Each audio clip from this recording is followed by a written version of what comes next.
عرفے کے بعد پھر 3 دن اللہ نے رکھے ہیں قربانی. عید الاضحیٰ کی نماز ہے اور اس کے بعد 3 دن قربانی کے ہیں. سارے سال یہ قربانی کہیں مشروع نہیں، عبادت نہیں. یہ قربانی کی عبادت انہی 3 دنوں کے ساتھ ساتھ. عام دنوں میں اگر قربانی کرنا چاہیں آپ نفل قربانی نہیں ہو سکتی. یہ لوگ صدقہ ودقہ کرتے ہیں تو بکرا تو وہ قربانی نہیں ہوتی. وہ تو بکرا ذبح کیا مثلا اس کا گوشت تقسیم کر دیا، گوشت کا صدقہ ہوتا ہے، قربانی نہیں ہوتی. قربانی انہی دنوں میں. قربانی کا کیا معنی؟ قربانی کے معنی گوشت کا صدقہ مراد نہیں ہے قربانی سے. قربانی کا مطلب ہوتا ہے کہ جب اللہ کے نام پر کسی جانور کے گلے پر چھری پھیر دی گئی، اس کو ذبح کر دیا گیا اللہ کے نام پر، اللہ کے حکم کی تعمیل میں، بس قربانی کی عبادت حاصل ہو گئی، قربانی کی عبادت پوری ہو گئی. اب اس کے بعد جو گوشت ہے وہ گوشت چاہو صدقہ کرو، چاہو خود کھاؤ، چاہو اپنے اعزاء اقربا کو، دوست احباب کو دو. ہاں بیچ نہیں سکتے اس کو، لیکن اور جس طرح چاہو استعمال کر سکتے ہو. عبادت ہو گئی ادا جس وقت کے گلے پر چھری پھر گئی. بس یہ قربانی. یہ قربانی کی عبادت اور کسی دن میں مشروع ہے. اور بتلانا در حقیقت یہ ہے کہ کوئی عمل اپنی ذات میں کوئی حیثیت نہیں رکھتا. جب اللہ تبارک و تعالیٰ فرما دے کہ میں اس سے راضی ہوں گا، یہ کام کرو، تو وہ اجر و ثواب ہے. اور جب نہ فرمائے تو اس میں کوئی اجر و ثواب نہیں. یہی گلے پر چھری پھیرنے کا عمل آج کر لو، کوئی عبادت نہیں، کوئی اجر و ثواب نہیں، ایک مباح کام ہے.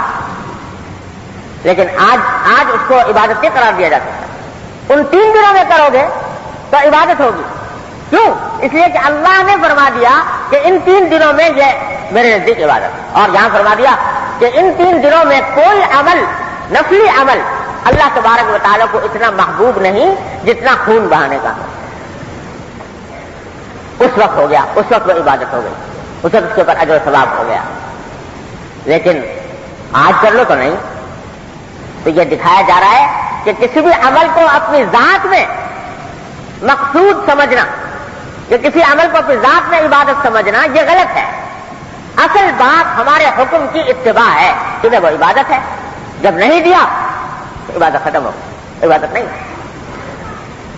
تو یہ قربانی اس طرح ان 3 دنوں میں رکھی گئی ہے اور ہر صاحب استطاعت مسلمان کے اوپر واجب ہے.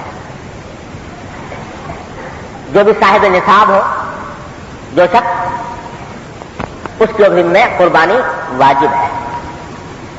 اور اس میں یہ بات ذہن میں رکھنی چاہیے، بسا اوقات اس میں مغالطہ ہوتا ہے لوگوں کو، کہ ہر آدمی کی عبادت اپنے حیثیت سے ہوتی ہے.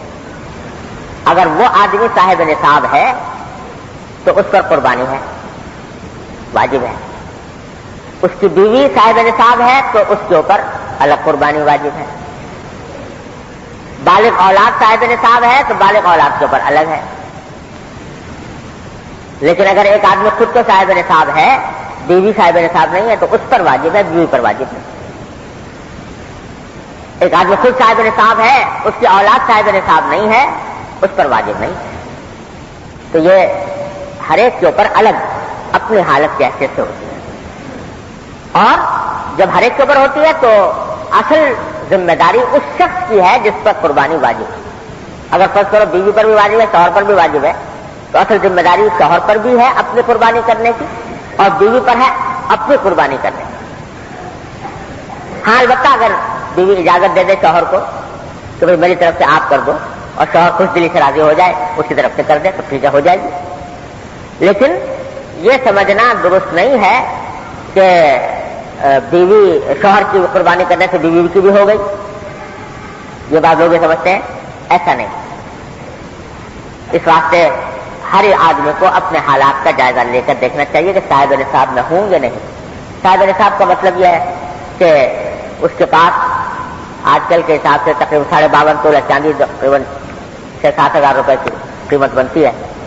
اگر اتنے پیسے یا ضرورت سے زائد سامان اس کے پاس ہے جو اپنی روزمرہ کی ضروریات سے فاضل ہے، بچا ہوا ہے، تو اس کا قربانی واجب، اس کا مسلمانوں کو اہتمام کرنا چاہیے۔ ہاں نفلی قربانی کوئی کرنا چاہے تو ہر وقت 3 دنوں میں اس کو اجازت ہے، جتنی چاہے کر سکتا ہے، جیسے میں نے عرض کیا کہ اس کی بڑی فضیلت ہے ان دنوں کے اندر۔